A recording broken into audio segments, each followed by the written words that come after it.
Les previews du top 14, 14 clubs en 14 jours, troisième épisode aujourd'hui et on va parler de l'Union Bordeaux-Bègles, très cher à Jérôme. Bonjour Jérôme. Bonjour Baptiste. Comment ça va? Très bien, formidable. Ouais, on va parler de l'UBB que tu suis depuis de nombreuses années et depuis 2 ans ça va quand même beaucoup mieux à Bordeaux. Ah oui, le club a vécu l'année passée ses premières phases finales de top 14 de son histoire. Ils sont allés jusqu'en demi-finale. Ils ont perdu de très peu face à Toulouse. Donc c'est vrai que l'UBB, semble-t-il, on peut qualifier ce club de favori du championnat. Enfin, il est parmi les favoris du championnat. On a également posé la question à Nantes du Coin qu'on a contacté dans la semaine et voici ce qu'il nous répond. Ben bon, voilà, il y a 2 ans, on la connaît tous, on était très bien partis, ça a été arrêté à cause du Covid, mais on s'en est servi justement pour continuer sur la dynamique pour la saison dernière, justement.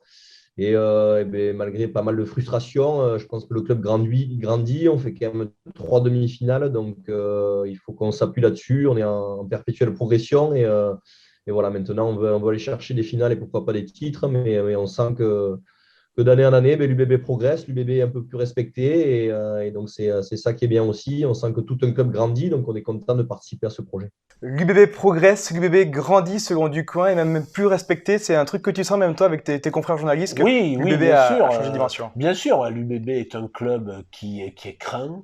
En effet, même les cadors du championnat ne viennent pas sereins à Bordeaux et surtout n'accueillent pas l'UBB sereinement parce que l'UBB la saison passé a été capable de gagner chez les gros. Ils ont gagné au Racing, ils ont gagné à Clermont. Donc l'UBB, c'est plus du tout un club qu'on traite par-dessus la jambe. Alors, il existe encore un gap, il est de plus en plus fin, mais avec les plus gros du championnat comme Toulouse, par exemple, ils sont affrontés de nombreuses reprises l'an passé. Toulouse s'est toujours imposé. Ouais, c'est vrai. C'est vrai. Je vous ferai remarquer qu'à une époque où l'UBB faisait moins peur, l'UBB a plusieurs fois battu Toulouse. Ouais. Mais c'est vrai que l'année dernière, les deux équipes se sont rencontrées en Coupe d'Europe et en championnat. Et en phase finale. Donc, je pense qu'elles se sont rencontrées 4 fois. C'est ça. Et Toulouse a toujours gagné, c'est vrai. Donc, c'est devenu un petit défi, peut-être, pour les Bordelais, de rebattre Toulouse. Et de très peu, on s'en souvient en demi-finale, avec seulement de 3 points. Ouais. Un homme incarne l'UBB, tu vas pas me dire le contraire. C'est Mathieu Jalibert, le colibri, forcément. C'est pas gagné de la révélation l'an passé, mais il a quand même pris une nouvelle dimension. Ouais, c'est un joueur extraordinaire, un joueur qui peut, je pense, transformer les matchs auxquels il participe. Par sa capacité d'accélération et son inspiration, mais c'est vrai qu'il a pour lui un atout majeur qui est la vitesse. On a l'impression que sa concurrence avec Romain Tamac, sur lequel il a peut-être pris le dessus en passant en équipe de France, les pousse tous les deux vers le haut et surtout lui, il en passé. Oui, alors moi, je pense que Mathieu Jalibert est un homme qui a un énorme mental et c'est un homme qui ne se dérobe pas devant l'obstacle. Et je pense en effet que la concurrence saine entre les deux hommes pour le poste de numéro 10 est du genre à le stimuler. Ouais.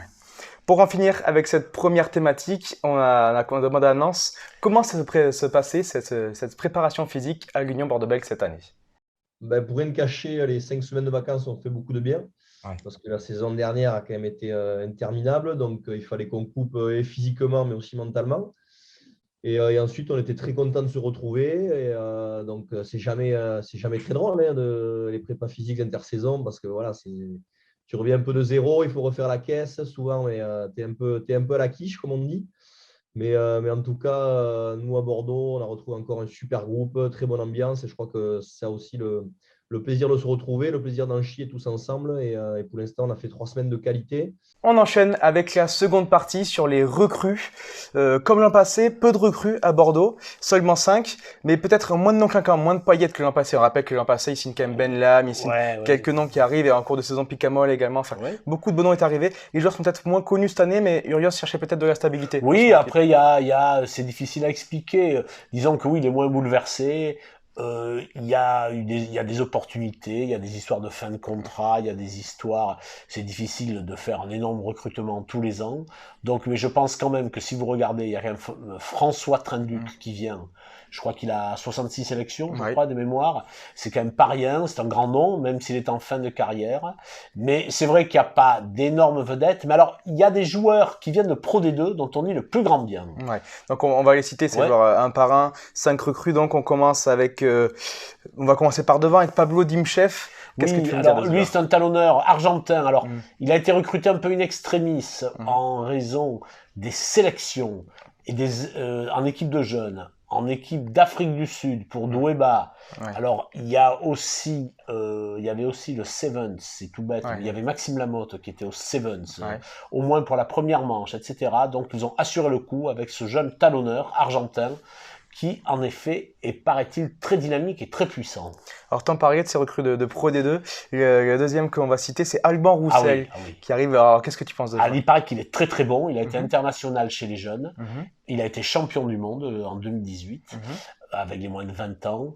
Il est annoncé comme un futur très grand avant. Il Ouais. joue deuxième ligne. Alors, j'ai eu des échos de Perpignan qui disaient que les Perpignanais étaient très tristes de le voir Ouais. partir C'est un parce signe, que, ouais. ouais, c'est un signe parce que ils pensaient qu'il avait la dimension pour jouer en top 14 et s'y imposer. Alors, il paraît qu'il peut dépanner en troisième ligne, même plus que dépanner aussi, Ouais. même si dans un passé récent, on l'a surtout vu en deuxième ligne. Ouais, voilà. Un joueur polyvalent qui sera donc hyper important Ouais, dans la rotation Bordeaux-Bègles cette saison. Ensuite, on a Vergne Taillefer qui ouais, il débarque. vient de Colomiers, Ouais. troisième ligne, paraît-il très très bon. Il peut jouer numéro 8, Mhm. je crois que Christophe Urios et le président Laurent Marty nous ont dit qu'il serait a priori la doublure de Picamol à ce poste. Ce ne sera pas le seul, mais il a de bonnes chances d'avoir cette position. Il peut jouer sur le flanc de la troisième ligne. Les premiers entraînements font écho d'un homme très très dynamique, très très actif. On en parlera plus tard, mais également peut-être le seul problème de l'Union Bordeaux-Bègles cette saison, c'est ce poste de numéro 8. On y reviendra tout à l'heure. On en a déjà parlé aussi, l'arrivée de François Trinduc, Ah forcément oui, beaucoup d'expérience pour oui. remplacer Ben Botica et suppléer Jalibert. Voilà, parce que Mathieu Jalibert sera probablement appelé en équipe de France. On l'espère pour lui, mais en Oui, principe, ça devrait le faire. il faudra, j'ai envie de dire, un homme confirmé Mhm. à sa place. Alors, Ben Botica est parti à Castres, hein, c'est ça. Et François Trinduc a représenté une bonne opportunité. Il a 35 ans, il a 66 sélections, il a peu joué finalement au Racing où il s'était blessé. Moi personnellement, je pense qu'il peut amener quelque chose par une certaine capacité à lancer les attaques. Et puis c'est un homme qui est, je pense, serein là en fin de carrière. Donc moi, je pense qu'il va faire le boulot. Et enfin, le dernier, Federico Mori, l'italien. Oui. Donc, qu'on a commencé à voir sur le tournoi de destination, mais dont on ne sait peu de choses au final. Oui, parce que bon, c'est vrai, l'Italie, c'est pas l'équipe qu'on suit le plus, et puis elle est souvent en difficulté déjà Mhm. d'entrée de jeu dans les matchs. Alors, on prête pas autant attention qu'à l'Angleterre ou au Pays de Galles. Mhm. C'est un homme quand même que les Italiens considéraient comme un très sérieux espoir, Mhm. un trois quarts qui peut jouer centre ou ailier, qui est très Ouais. très costaud. Et moi, je pense que dans un contexte favorable, il va tirer son épingle du jeu. Ouais. Il va signer son passage à l'UBB. D'accord, très bien. Et évidemment, pour plus d'intégration, Nance du coin s'est mis à l'italien. Sì, sì, pronto, un poquito, sì. Con Federico, bien, bien. Très bonne recrue aussi, ça. Super mec, il s'est très vite intégré. Et c'est vrai qu'on n'avait pas, ça manquait. On avait un prépa physique italien, mais ça manquait un peu de grinta, de vista. Et donc, on a Federico qui est un super jeune joueur et je pense il va nous faire beaucoup de bien. Après, donc, Federico Mori, pour toi, cette saison, qui sera la bonne pioche, qui sera la recrue la plus importante côté Ouais. bordelais, Alors, Jérôme? on n'a pas parlé de jeunes, de l'équipe de Ouais, il y a des France jeunes moins qui de sont 20 arrivés. ans. Beauchaton, Mhm. Biel, Barré, je ne suis Mhm. pas encore habitué à utiliser leur nom. On les a vus chez les moins de 20 ans. Ouais. Eux aussi pourraient pointer le bout de leur nez. Mais moi, je me dis que Alban Roussel peut amener quelque chose Mhm. et ça peut être une découverte. Ouais, ce Voilà, joueur dégage ça... quelque chose, Ouais, c'est ouais, un pari que complètement. je fais. Hein, je peux me tromper, mais moi, j'espère qu'il va montrer plusieurs facettes de son talent. Et selon Nance du coin, le joueur qui l'a Ouais. plus impressionné pour l'instant en préparation, eh ben, c'est François Trinduc. Non, mais les recrues, il y a quand même pas mal de jeunesse. Je crois que le club mise depuis quelques années sur ça, sur des jeunes à fort potentiel. Et on a une recrue de poids, j'ai envie de dire, d'expérience, c'est François Trenduc. Et s'il y en a bien un que j'aimerais mettre en avant, c'est lui, parce que de par son professionnalisme à son âge, il lâche rien. En muscu, j'ai jamais vu ça. C'est quand même quelqu'un qui pousse, qui loupe pas une série. C'est quand même c'est très cadré. Et rugbystiquement, voilà, on le connaît tous. On le présente plus, donc ça fait plaisir d'avoir un mec comme ça, de voir que même à son âge, je crois qu'il va faire 42 ans là, le mois prochain. Je crois que même à son âge, c'est quand même. Mais c'est ouais, non, c'est quand même assez impressionnant de voir un joueur comme ça encore vouloir performer malgré son âge avancé. L'increvable François Trinduc, donc, qui n'a que 35 ans, pas 42, vous l'aurez bien compris, comme le disait Nance. Toujours aussi taquin, du coin. Parmi les joueurs qui quittent le club maintenant, je vais les citer, ils sont quelques-uns aussi, Delboubès, Flancard, Iggy Botham, Tolaine, Gorgadze, Botica et Delgui. Qui va le plus manquer au Bordelais cette saison, J'ai envie de dire Scott Higginbotham, le numéro 8 australien, qui a été très bon. Très bon en fin de saison dernière, très actif. Ouais, c'est un joueur qui avait été international, c'est un joueur qui avait une certaine classe, un certain savoir-faire. Pouvait être agressif, là on l'avait vu en demi-finale, vraiment se battre comme un lion face aux Toulousains. Moi, je pense qu'en effet, c'est quelqu'un qu'on aurait bien aimé voir 1 an ou 2 ans de plus. Ouais. Alors, je tiens à dire que parmi les quasi recrues, il y a des joueurs qui n'ont pas joué depuis longtemps à cause d'une grave blessure. Je pense à Geoffrey Cross, qui est très bon, très bon. Et je pense à Mamadou Diaby, qui est très bon lui aussi, qui s'était rompu le tendon d'Achille. Geoffrey Cross, c'était au genou. Ces deux hommes arrivent comme neufs, en pleine forme. Voilà. Il y a Thierry Paiva qui a une blessure un peu moins longue, qui avait manqué la fin de saison dernière, qui va revenir, qu'on ne présente plus, qui est un pilier très dynamique. Voilà, mais des joueurs sur lesquels le club n'a pas pu compter en passé et qui devraient pouvoir aider les Bordeaux-Bègles cette année. On rappelle Geoffrey Cross qui a le record de notre jeu, la Grande Mêlée, la meilleure performance. C'est lui qui la détient. On passe à la troisième thématique sur l'effectif bordelais. Ces joueurs renforcent cet effectif. Alors pour toi, quelle sera la force des Bordeaux-Bègles cette saison? C'est difficile à dire. Là, comme ça, moi j'espère qu'il y aura toujours la touche, qu'ils seront toujours très bons en touche, parce que si on revoit la saison avec recul, Christophe Furios, le 23 juin dernier, a détaillé tous les chiffres, là, tout le bilan de la saison, on s'aperçoit que la touche est très bonne. La touche amène énormément de choses, et c'est très bien. Et il paraît que si on regarde bien tous les matchs, Bordeaux avait un petit problème de finition près des lignes, dans la zone de marque. Il faudra un petit peu améliorer ça. D'accord, très bien. Et on a également posé cette même question à Nance du Coin, et voici ce qu'il nous répond. Les points forts, toujours pareil, je crois que c'est le groupe, le collectif. Depuis des années, c'est ça, c'est l'ADN. Mais après, pour parler à proprement rugby, je crois qu'on peut s'appuyer quand même sur une grosse défense et des qualités de contre-attaque. Voilà, où ça aussi, ça fait partie de notre jeu et qu'on essaie d'améliorer, de progresser à chaque fois. Mais je pense qu'on a prouvé ces dernières années qu'on pouvait être dangereux sur ces phases-là. Donc, continuer avec ce jeu de mouvement et après, voilà, Christophe a aussi apporté ce côté un peu restrictif dans le sens où il y a des matchs, on ne peut pas faire que du beau jeu. Donc, il nous a aussi appris ça, en plus de sa culture de la gagne. Donc, tout ce cocktail, j'ose espérer que ça va faire des beaux matchs et surtout des matchs de phase finale. Bon, comme toi, Jérôme nous dit la touche. Il nous dit également la contre-attaque, la défense bordelaise, la contre-attaque. Est-ce que tu vois un point faible, on en parlait?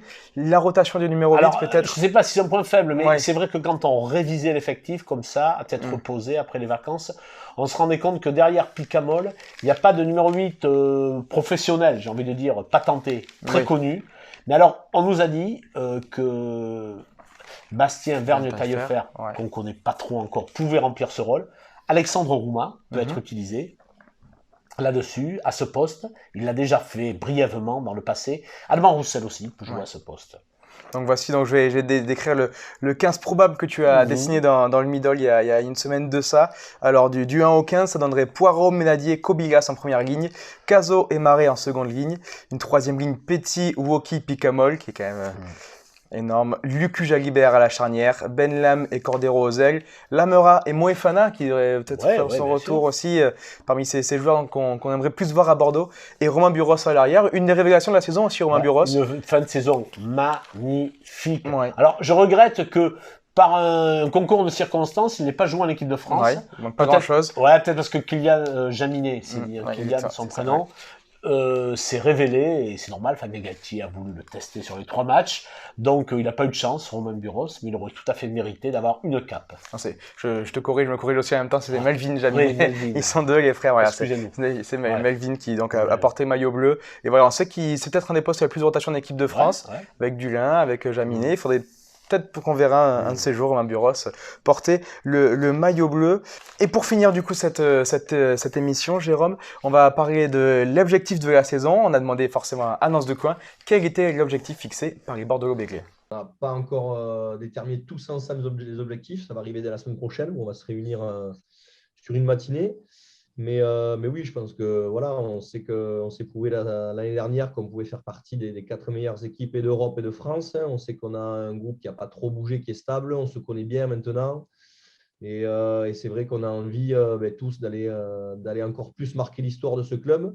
Donc forcément, on s'est arrêté en demi. Voilà, on a appris, on prend un peu l'expérience. Donc essayer d'aller chercher plus haut et pourquoi pas rêver d'un titre. Donc voilà, après, c'est comme tous les ans, il y a quand même 6, 8 équipes, 10 équipes en top 14 qui visent le titre. Donc, c'est bien de le dire, mais on va essayer de mettre nos moyens à la hauteur de nos ambitions.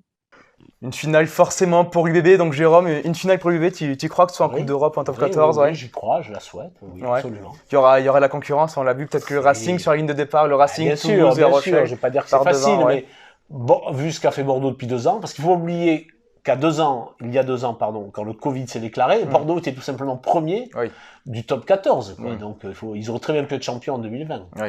Et on le rappelle, en demi-finale, ils passent à seulement 3 petits points, une décision aussi dans les dernières minutes. Oui, une décision stratégique qui aurait pu être différente. Voilà. Ils jouaient à 14, Bordeaux. Faut pas l'oublier. À 14, ils ont failli faire chuter le grand Stade Toulousain depuis quelques mois. Voilà. Donc peut-être une finale pour Bordeaux cette saison. C'est tout le mal qu'on leur souhaite. Merci Jérôme pour ton expertise. Au revoir. Et bonne semaine de rugby à tous. Au revoir.